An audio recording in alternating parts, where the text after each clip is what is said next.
নমস্কার। আপনারা দেখছেন crime page Bengal news.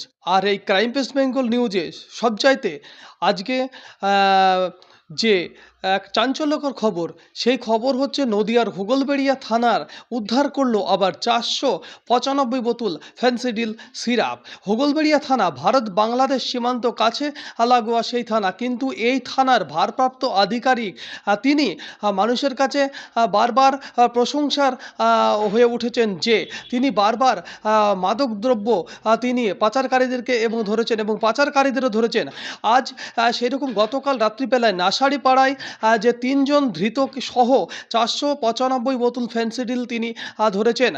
Hogalberia থানার ওসি দীপঙ্কর বাবু তিনি গোপন সূত্রে খবর পেয়ে নাসাড়িপাড়ায় হানা দেন এবং নাসাড়িপাড়ায় হানা দিয়ে ৩ জন ব্যক্তি সহ ৪৯৫ বোতল ফেনসিডিল উদ্ধার করেন।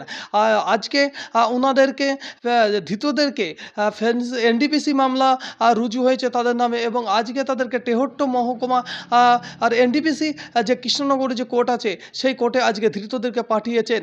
এই ঘটনায় প্রশংসা করেছেন এলাকাবাসী হোগলবেড়িয়া থানার ওপরে। হোগলবেড়িয়া থানার পুলিশ তদন্ত শুরু করেছে যে এই জিনিসগুলি, এই ফেনসিডিল সিরাপ কোথা থেকে আসছিল এবং হয়তো বাংলাদেশে পাচারের জন্যই হয়তো যাচ্ছিল। এই চিত্র উঠে আসলো আমাদের ক্রাইম পেজ বেঙ্গলি নিউজের পর্দায়। নদিয়ার করিমপুর থেকে অর্ধেন্দু মালাকারের report, crime page Bengal. Hogolbaria থানায় বড় সাফল্য, উদ্ধার ৪৯৫ বোতল ফ্যান্সিডিল সিরাপ, ধৃত ৩। গতকাল রাতে গোপন সূত্রে খবর পেয়ে হোগলবাড়িয়া থানার ভারপ্রাপ্ত আধিকারিক দীপঙ্কর মণ্ডলের নেতৃত্বে তদন্তকারী অফিসাররা হানা দেয় নাসাড়িপাড়া। সেখানে ফ্যান্সিডিল নিয়ে ৩ ব্যক্তি আসছিলেন।